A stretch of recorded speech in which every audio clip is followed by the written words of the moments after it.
First jobs. First jobs.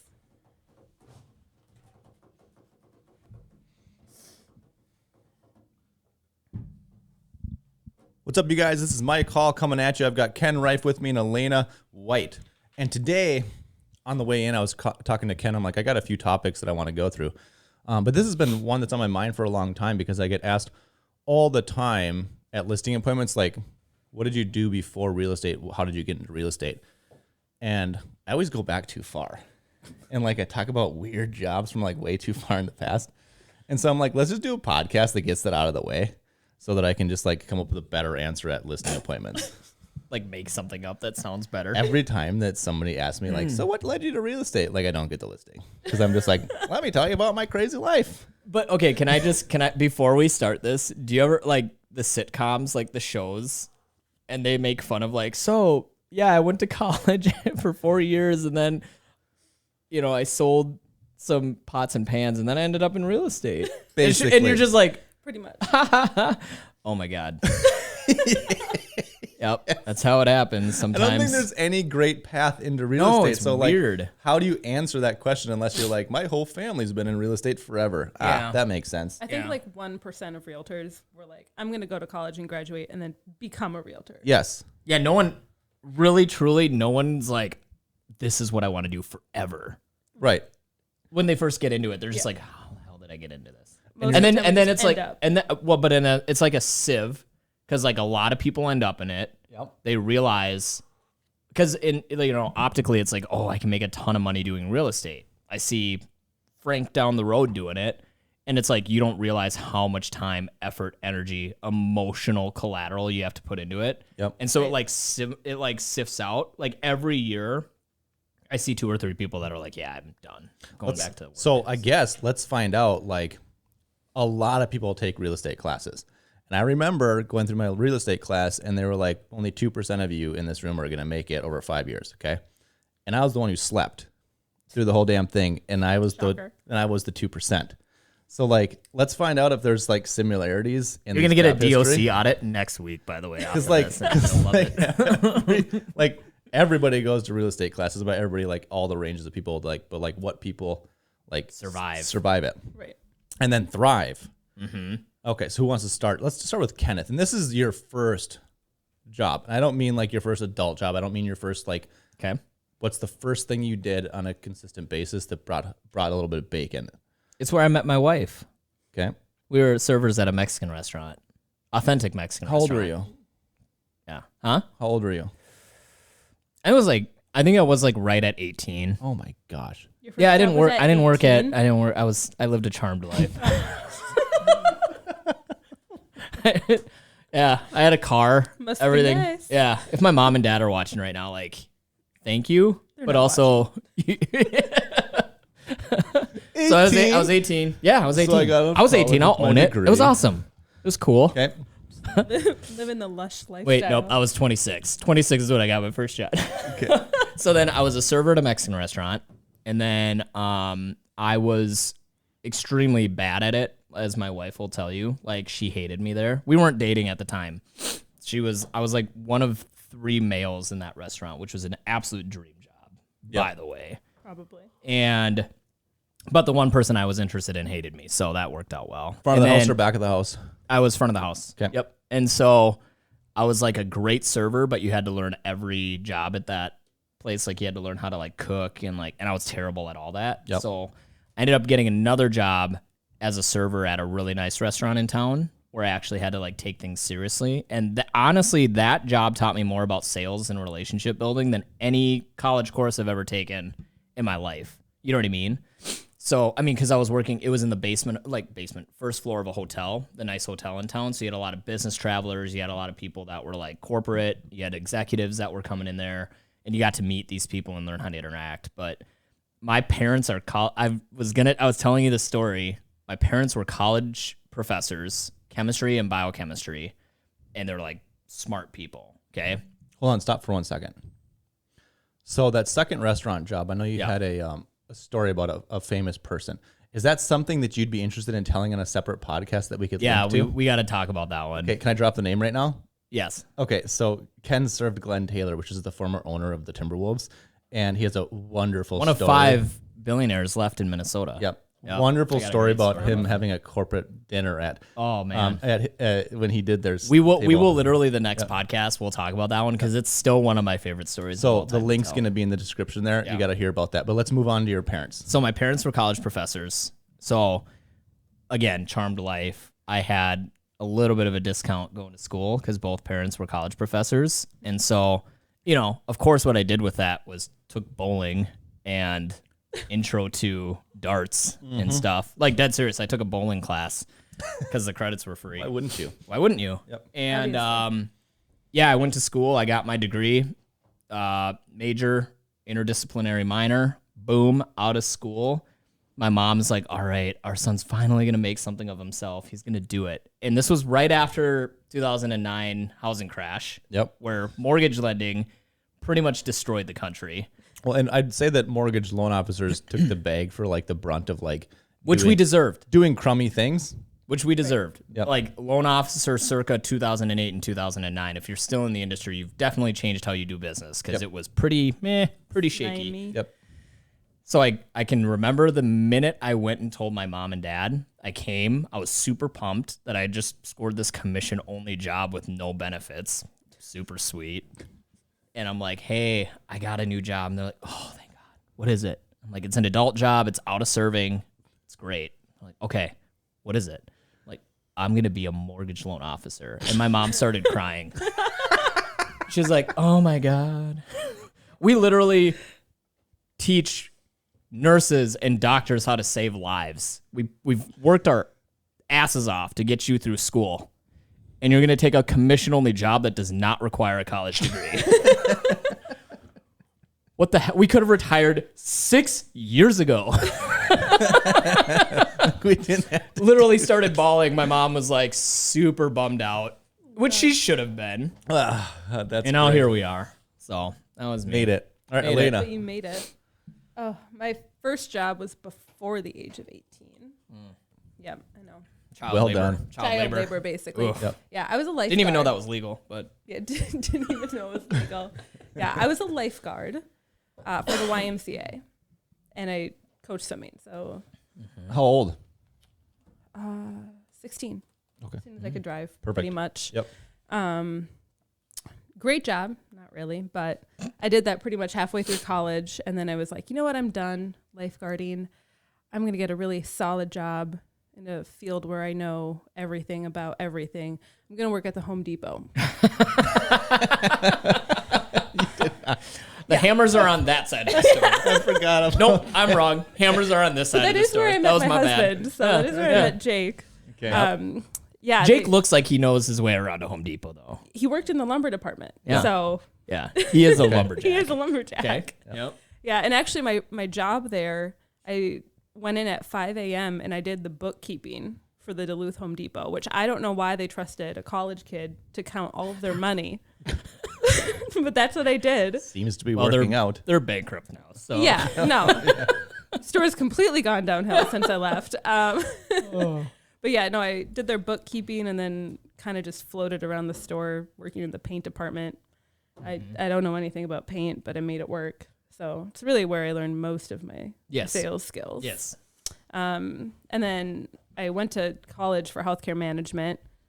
Very clearly, I'm using that right now. Graduated, got a job at United Health Group, worked there for 3 months, hated sitting in a cubicle. What was your title?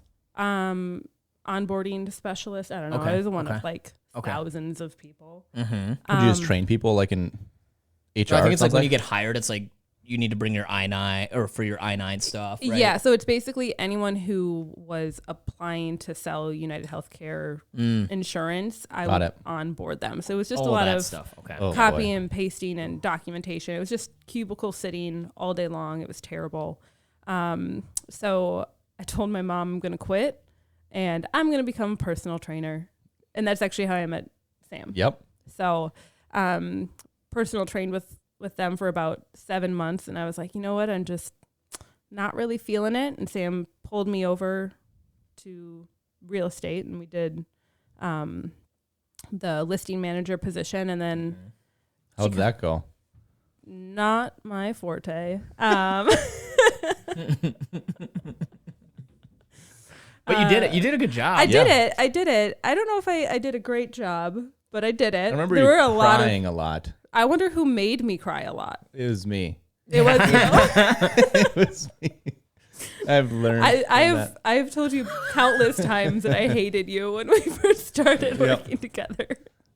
But it wasn't the right role for me. Sam kind of knew that too. And we got lunch one day and she's like, I'm firing you. You're going to become an agent. And that was that. And here I am. And I can't picture myself doing anything else. Right. I think when you put a salesperson in an administrative job, because like salespeople just are salespeople, at least my brain can't stop thinking about like growth and like creativity elsewhere. And everything else just seems like a burden because I think you do authentically see yourself on other people's shoes. Right. Which I think is a major difference between like entrepreneurs and business people and people who just kind of thrive in a W-2 job is that I can't stop putting myself in the shoes of the business owner and thinking about the dollars and cents. Yeah. Right. Well, and I fought being in sales for a long time. My dad was in sales. He traveled a lot. And it didn't seem like a lifestyle that I thought I would be good at. I thought I craved the stability of the W-2. Yeah. And turns out I don't. Yeah. Turns out I was just way too comfortable in that position. And I just needed someone to kind of. Yep. Have you tracked how many clients you've helped over the years? I could. It's a large number. It's a large number. Yeah. Yeah. As soon as you've I been kind in it of for what? 5 years now. Yep. As soon as I kind of figured it out, I mean, I think it's cool too, like seeing that. And we'll hop to Mike's story because Mike's story is really fun. It does not involve crying mothers, as far as I know. It might. I don't know. Jane's a saint. Nope. But yeah. What's really cool is when we take a step back and we kind of look back in our careers, and I've had to do this a couple times too, because like this is a very roller coastery job. You know what I mean? And we do. Sometimes I'll look at my clients that are like W-2'd and they have this stable, and I'm like, oh, that looks really nice. I wish I had that. But then you look back and you're like, holy cow, because I would say in 5 years you've done more business than some agents do in their whole career. You know what I mean? It truly, and it's such a cool thing. Like, I think being on the listing specialist role, as much as you hated that, and I remember you not loving it. Well, I went to all the much. appointments with all of the agents, so I just kind of got to see you guys do everything. Yeah. And then I'm over here just taking notes. Yeah. Not really it for me. Yeah, it's crazy. All right, we got to hear your story. So here's a mind F. I'm going to comment on what you just talked about, and then I'll get into my story, which I didn't know we were going to go through the whole history, and I'm like, oh, crap, like I got a big history here. But anyway, so I was talking with my good friend Michelle, and she worked her way up the corporate ladder, right? She's the best. And I was talking about, like, how do you protect yourself in the corporate ladder or, like, in a W-2 position? Because this illusion of, like, safety and security is actually not that way. And her answer was like, she just goes, oh, it's no big deal. You just keep your resume updated and you are constantly networking and taking interviews when you need to, and just, stimulating your LinkedIn and just kind of keeping your base going so that if something happens here, you can fluidly move into something here. I'm like, oh my gosh, like, climbing the corporate ladder or keeping a W-2 job is the same as running a business of your own clients. Right. Because you're literally constantly staying fluid. Yeah, that's true. And it was the coolest answer ever because it had nothing to do with being a victim. It had everything to do with just flat out like making sure that you're fluid, just like you are with a business. So they're actually next door, but neither of them have any less risk. I don't even think I would know how to update my resume. Oh my gosh, right? I'll be honest with you. Yep. Super weird. Okay, so getting into my story, I got my first job and I don't know the age, okay? But it was somewhere between 6 and 8. Oh, shut up. And Sam and I used to, we've always been partners in crime, okay? Sam and I used to, do you remember when recycling first came out and you had a recycling bin? Yeah. And then you had your garbage bin. And the recycling people would come over and you had to sort your cans and everything. And they would take them and sort them and throw them into the truck in the right spot. Sam and I would wake up super early on pickup day for recycling. And we would scour the neighborhood for pop cans. And so you would steal. This does not count as a first job. So we would take these. So we take the pop cans, fill up the thing, and we would just go around the neighborhood and take everybody's pop cans, come home and just crush them. And so you were a homeless person. Yep. That's what homeless people do in New York We'd City. make $20 a week just selling. Then we go to the Phillips, it was called, or something like that. Yeah. And we'd go and we'd sell the cans. Yeah. And we'd make $20. Yeah. And we Homeless split it people up. do. Yeah. And so we had That is what they do. It's good preparation. Yeah, Little for entrepreneurial. I found out this 2023. morning. Sam still remembers the smell of like what the cans. It's like beer and wet and gross. She remembers it, and I did the crushing, and she picked them off the ground and putting them in the bag. Where was John? He was too young. That's why I said John like was we too were young. young Yeah, because yeah, John's 5 years younger than me, but he was like out of Yep. commish at that time. Were your parents like, where'd the kid They encouraged go? it, but that was a Of different course era. it was. Do you see Tim worrying about Yeah, where no, Mike I- No, is? go ahead. Here's the bags. He'd Tim's bring just- us there. Load up Tim's the like, truck. gosh, it's been a really nice 5 hours. Haven't seen the kids at Like, all. I got you this nice Yeah. reinforced. Okay, go to your plastic bag. real eventually, job. Eventually, they shifted out of that, and you could no longer do that because then they learned how to sort them, and we couldn't do it anymore. Yep. So when I was 12, I started a lawn business. It's clip for a tip, and I made that printed out these flyers, and I went around the neighborhood, and I had 3 accounts, and which eventually turned into 1 account, but I made $20 a week, and so I'd go over there and make $20 a week, just mow these people's lawn, and I constantly did that, and then we'd also do fall cleanup. And so my dad would come around and we would just door knock everybody and say, hey, $100, you want us to clean out your leaves? And we did that. And so that was my first business that I started. And that lasted probably till 14 or 15 when I got a job at an oil company. Just being the shop grunt. Oh, really? I remember getting interesting. hired, and it was like, I still remember this. And I want to go back and slap him in the face. So he goes, because I'm going to be like a grunt working in a shop, cleaning up tools, doing some grimy jobs. And the guy goes, it was a friend of my dad's, and he goes, so I shopped rates for this kind of job and went over to Cub Foods, and they pay, $6 an hour. So I'm going to start you out at $6.25. And I'm like, you dick. Like, this isn't even close. So do Did that. you think that was bad at the time? I just took a job. It was bad. It was terrible. No, I know. Did you At think the it was time. bad, though? Yep. You knew Yeah. at 14, 15, like this Yeah, dude, you work 40 hours a week. You make like $200. You were working 40 hours a week? Yeah. You should have done my plan. Start at 18. Yeah. Yeah, I know. Free food. Yeah, no, I didn't have that Charmed Luxury. life. charmed life. Did not. Had to buy all my own stuff. So I did that job for a while, and I remember getting a letter from them. It was crazy. They sent me an HR letter. It was worded something along the lines of like, we don't want to give you a raise, but something about the government. I think minimum wage jumped up. have to. We have Yeah, to, and they yeah. gave me like a 7-cent raise, and it was in a formal letter. I was like, you sons of bitches. From there, I started worked in the kitchen at Timber Lodge. Yep. Steakhouse. What after that? And then I went to college, didn't do anything for a while. Worked at Green Mill for 3 months, won $1,000 in a poker tournament. And then you were hooked. Thought I was super rich and quit my job. Yeah. You told me this story like 2 days ago. Spent all the money on a trip. So I spent the $1,000 on a trip to Mexico. It's gone, and quit my job because I was rich, even though I spent all the money. Nailed it. From there, I went and dealt poker in Las Vegas. So did winning that money get you hooked on like the poker life or no? I was already hooked. Okay. Yeah. Okay. Yeah. Yes. Yeah. So I think that's the job that I think is the most interesting is you left. I was in school for flight. I was in flight school. Okay. So I literally went to class, learned about the weather and about planes, and then flew planes as a course. Yep. And I'm like, not interesting enough. I need to play Crazy. poker, I guess. I do have my pilot's license, by the way. Got that done. Did you get it done? Yep. Very good. But I got through two and a half years, and then I just packed up with 3 of my buddies, and we moved to Las Vegas. Drove across the country. I had $200 to my. Oh, I drove dump truck in between there. You did. You did. Yep, I was drove. gonna say you So, drove truck. so my college job, I'd work the summers driving dump truck, and that's how I'd work and make like, I don't know, $12,000-$15,000 over the summer, Crazy. and then I'd go to college. So got through 2-3 years of college, and packed up, went to Vegas. I had $200, and we had month to month like hotel stays. You can You were imagine. staying in one of those like Yes. seedy hotels By together. the yeah, month. Yeah. We maxed out the credit cards, got into dealing school, and actually lifted off the ground, which is crazy. We got There's a dealing school? jobs. You have to Dealing? take dealing school. No, so you do in order, like you don't have to, but it taught Okay, us to all get the a form. job. Okay. It teaches you the form and the games and how to actually run a Okay. game. Okay. It's $500. I And have a deck of cards downstairs. Do you want to? yeah, I can do that. I'm really Open a dealing school I in the will say I'm basement of a Remax. extremely good at dealing cards. Okay. So yeah, we actually got a job straight on the strip. It's Did all crazy. of you get a job there Yep. So doing it? nope, just my buddy Ryan and I got dealing Just you jobs. two, yeah, The other yeah, two did like random. So other one washed windows, and that dude changed about 20 colors darker.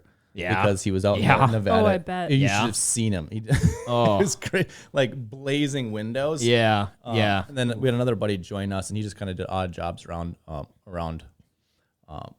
the place. But Ryan and I got poker dealing jobs. Wow. And actually elevated off of it. Is that good money? Yeah. So at the time I was making like $40K a year, but so your paycheck, you get minimum wage, and there's zero tax in Nevada, which is awesome. So your hours are just your hours. And then tips were all non-tax. We just took them in cash every night. That's awesome. Yep. So yeah, it was like $40,000. So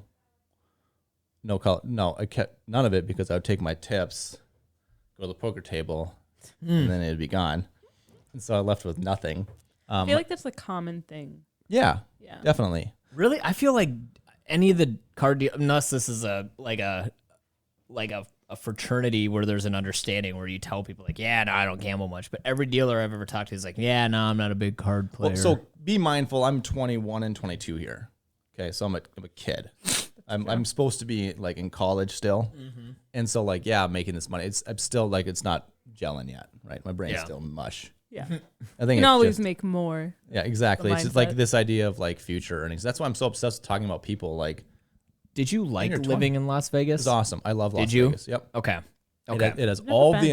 It has, Oh, dude, it's exhausting. I was there recently, and it just you land and your body is just tired. You got to get caffeine in you. I don't know what it is. So we spent very minimal time on the strip outside of work, because working on the strip, honestly, it ruins the experience. It ruins Yeah. hotels. It ruins casinos. It ruins all of like the service industry because like, God, it doesn't matter where you are from in the world. It's the French are the worst. I'll tell you that. And I think that's super. French Canadians are the worst, but they know it. But wherever you are in the Well, there whole, goes all your French Canadian clients next year. They're gone. I don't want it. I said, the difference between a French Canadian and a canoe Easy. is that a canoe tips. That's the You have told me that. Story. Yep, that's the one. But so other than that, everybody kind of just acts the same. We do like the same 10 things. We have the same lines. So you can be from Africa, you can be from China, you can be from Europe or whatever. Y'all say the same stupid things over and over and over and over and over and over again, and y'all think it's so unique. And so like that knocks the wind out of your sails when you are the consumer side of things, because you're like, I'm just going to be quiet because Yeah. if I say something funny, it's not. Yeah. Yeah. So I will tell that took away from that. But then also people like, you can kind of just approach anybody in the world, mostly, and we're all kind of just the same. You know what's funny? And bringing this all back, circle of life here. It's like we can all kind of see how we ended up and how we've formed our like styles in real estate. sure. Like you're much more of you're pragmatic, but you're willing to jump in, like in how you run your business, not with like your client approach. I think our client approaches are all very similar.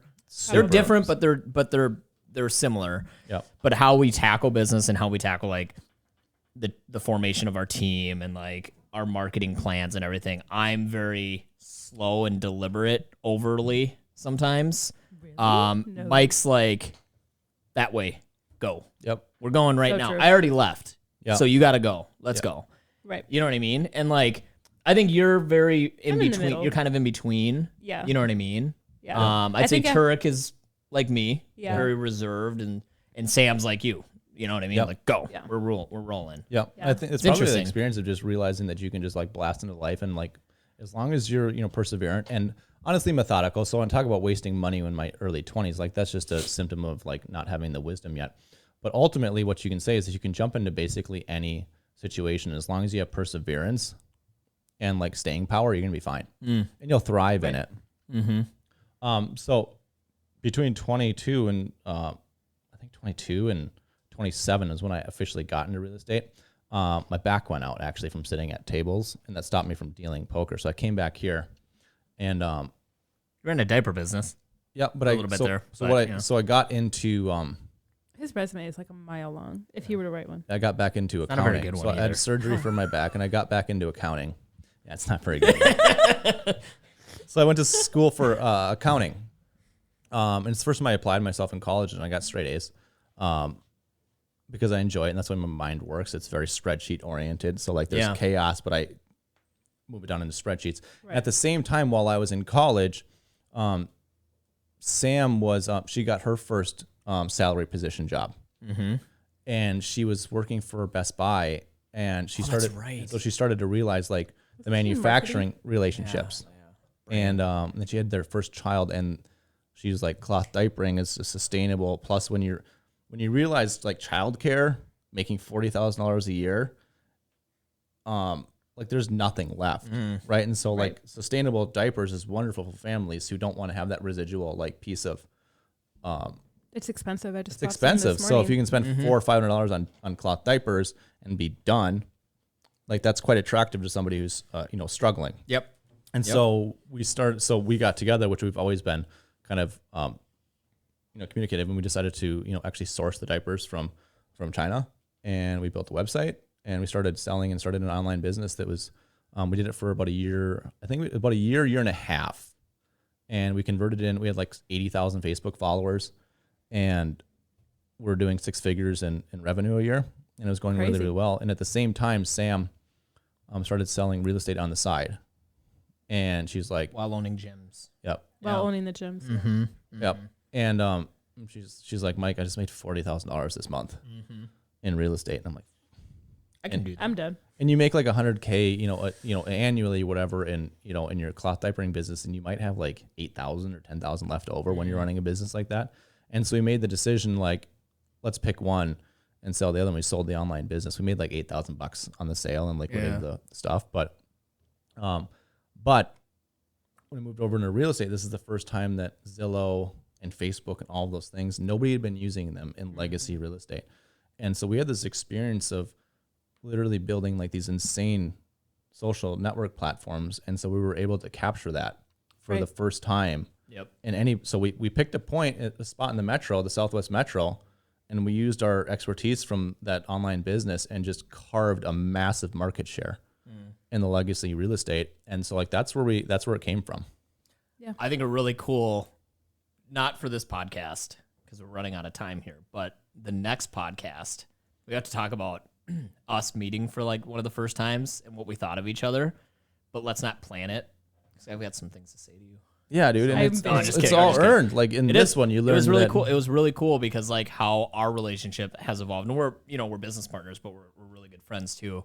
But I was telling like how I met Sam and you and the team. Everyone has a How I Met Mike story. Yeah, it's and they're probably not all good. pretty good. Probably not They're all good. pretty funny. You're gonna hear a lot more. Mike's a lot softer now. Yeah. For sure. Yeah. But I like think him that now, would be a so- really fun one for next Wonderful. time. But yeah. So that's how we started. Cool. And now we're here. I hope you guys enjoyed that. I had fun listening, Yeah. Yep. Yeah. Yeah. learning things about you guys. So It's my first podcast. yep, stay tuned. Check the description. We're supposed to keep this to 15 minutes, which we didn't do. Shocker. Sorry, Nick. Sorry, Nick. He's My like, bad. dude, you got to bring this down to. Good luck, bro. So, thanks, dude. Stay tuned. Please like, subscribe, comment, share, and check the link for that story about Glenn Taylor. It's a good one. It's you going to guys. be a good one. Yep, It's so- going to be a good I don't one. know if I've ever heard it. Oh, you're Then gonna I'll have like to it. listen. It's awesome. it. All right, see you guys. See ya. Bye. That was good.